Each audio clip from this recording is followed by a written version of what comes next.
5월 31일 수요일입니다. 오늘 새벽 우리에게 주시는 하나님의 말씀은 잠언 9장 1절로 18절까지의 말씀입니다.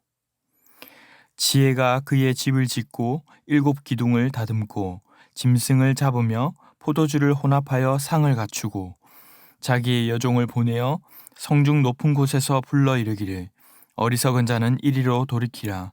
또 지혜 없는 자에게 이르기를 너는 와서 내 식물을 먹으며 내 혼합한 포도주를 마시고 어리석음을 버리고 생명을 얻으라. 명철의 길을 행하라 하느니라. 거만한 자를 징계하는 자는 도리어 능욕을 받고 악인을 책망하는 자는 도리어 흠이 잡히느니라. 거만한 자를 책망하지 말라. 그가 너를 미워할까 두려우니라. 지혜 있는 자를 책망하라. 그가 너를 사랑하리라. 지혜 있는 자에게 교훈을 더하라.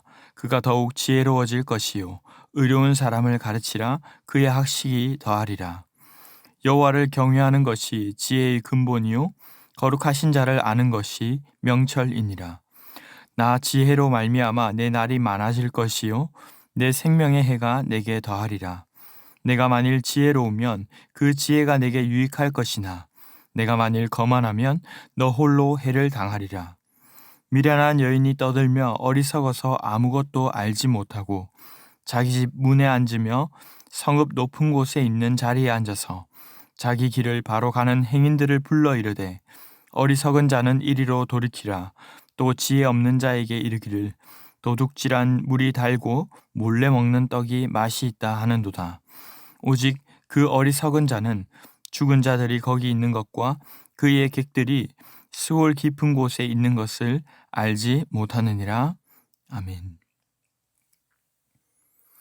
어제의 본문은 잠언의 가장 큰 주제라 할 수 있는 이 지혜를 의인화하며 태초에 지혜가 창조 전부터 창조자로 하나님과 함께 있었다라고 말씀했습니다.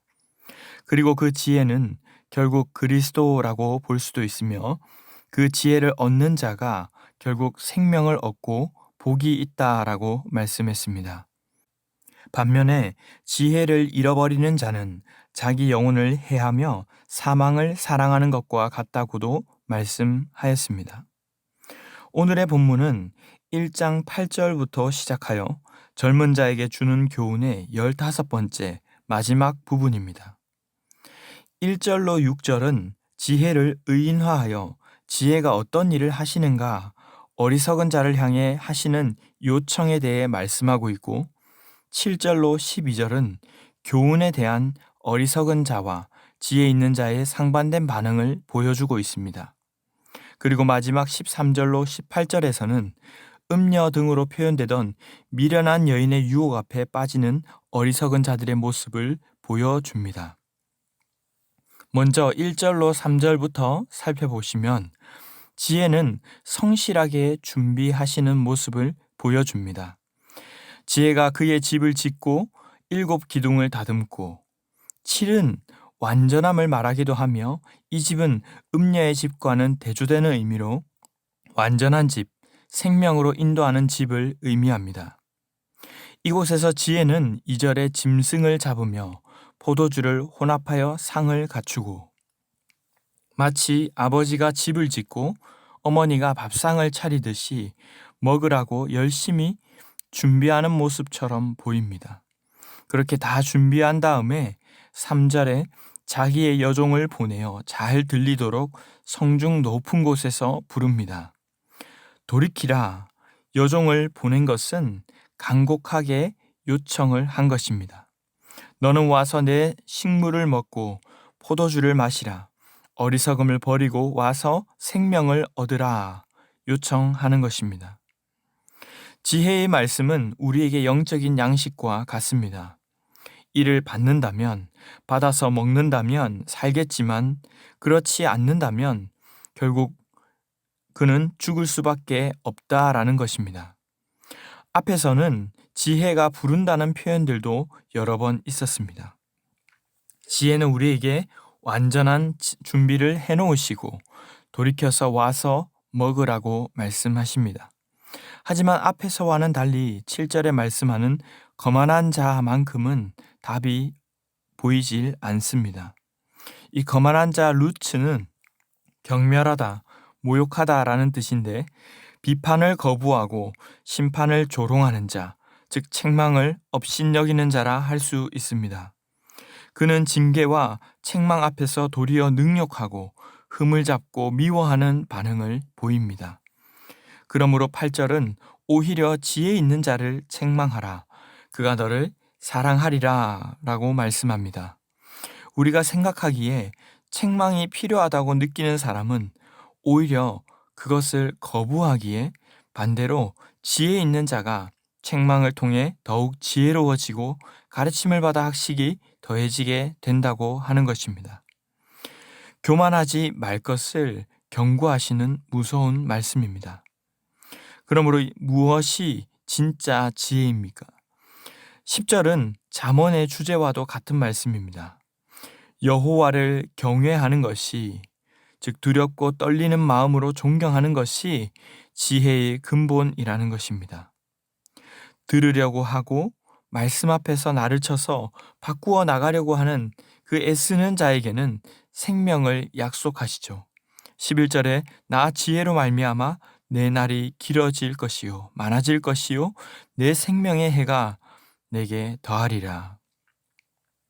여호와를 경외하는 지혜 있는 자에게는 자꾸만 더해져서 지혜가 더 유익하게 되겠지만 거만하다면 해를 당할 수밖에 없다고 12절은 경고하고 있습니다.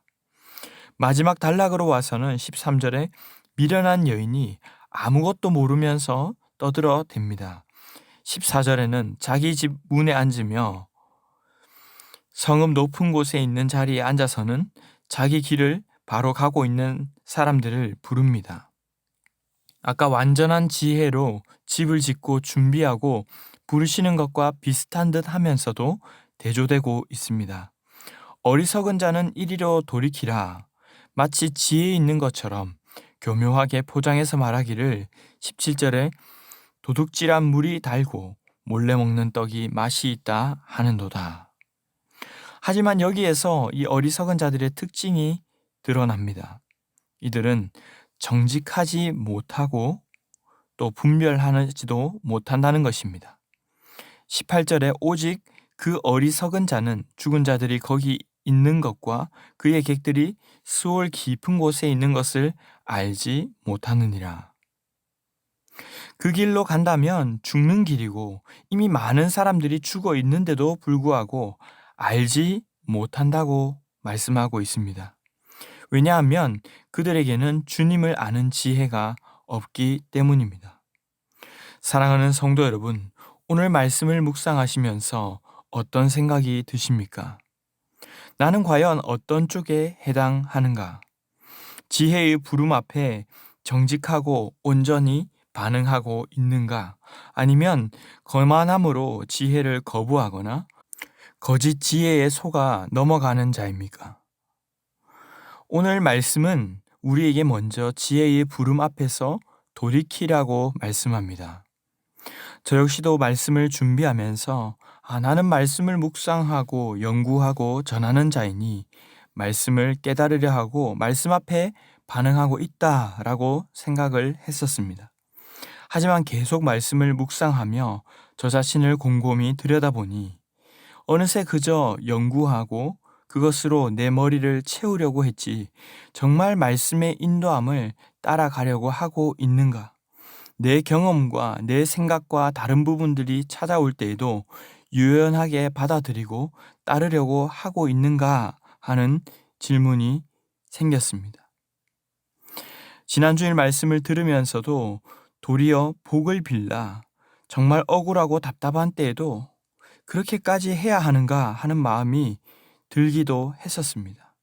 하지만 지혜는 이미 우리가 알지 못하는 완전한 지혜를 예비해 놓고 우리를 부르시는 줄로 믿습니다. 그 부름 앞에서 받을 수가 있어야 합니다. 여호와를 경외하는 것처럼 말씀을 사모하며 그 부름에 돌이키고 온전하게 반응하는 우리 모두가 될 수 있기를 바랍니다. 두 번째로 미련한 자의 유혹에 빠지지 않도록 주의하시기를 바랍니다. 오늘 말씀에서 보신 것처럼 마치 자신이 지혜인 것처럼 교묘하게 부르는 모습을 봅니다. 17절에서 도둑질, 몰래라는 단어가 말해주는 것처럼 정직하지 않게, 하지만 세상은 그것이 마치 지혜인 것처럼 말합니다. 하지만 주님이 주시는 지혜는 정직하고 거짓됨이 없습니다. 몰래 먹는 떡처럼 입에 달고 마시기보다 입에는 쓰지만 몸에는 양약이 되는 것입니다. 이를 잘 분별하여서 우리에게 그저 편안한 것, 쉬운 것을 찾기보다는 오히려 당장 불편해도 주님의 뜻이라면 주님 걸어가셨던 고난의 길을 기꺼이 따라가는 참 지혜자들이 되시기를 바랍니다. 말씀을 맺겠습니다. 세상에서 아무리 이것이 대세야, 이것이 진리야 라고 한다고 할지라도 여호와를 경외하는 것이 지혜의 근본임을 믿으시기 바랍니다. 그렇다면 어떤 경우라도 주의 말씀대로 살겠다는 결단이 우리 안에 있어야만 합니다. 지혜의 요청과 부름 앞에 겸손하고 정직하게 반응할 때 그로 인해 학식이 더해가며 자라가는 모든 성도들이 다 되시기를 주님의 이름으로 축원합니다. 기도하겠습니다. 사랑의 주님, 감사합니다. 오늘 이 새벽도 우리의 의지와 힘으로 나온 것 같지만 사실은 지혜의 부름 앞에 오직 주님의 은혜로 나온 줄로 믿습니다. 오늘 우리에게 주신 말씀처럼 지혜의 외침에 반응하게 하시고 참 지혜와 세상에서의 지혜를 구별하게 하여 주시옵소서. 주님의 말씀하심 앞에 온전히 순종하지 못한 부분들 돌이키게 하시고 때로는 다 이해되지 않더라도 입에 단 여러 세상의 지혜보다 정직하고 순전한 주님의 지혜에 반응하며 십자가의 길을 따라 걸어가는 저희가 되게 하여 주시옵소서. 이 모든 말씀 존귀하신 예수님의 이름으로 기도하옵나이다. 아멘.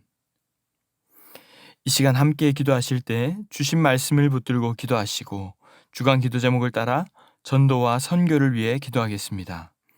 신부산교회가 부산 지역에 죽어가는 영혼을 살리는 교회 되도록, 영혼을 품고 기도하며 전도하는 교회 되도록 우리 교회가 후원하는 선교사님들과 세계 선교를 위해서도 기도해 주시기 바랍니다. 합심 제목과 개인적인 제목으로 기도하도록 하겠습니다. 함께 기도하겠습니다.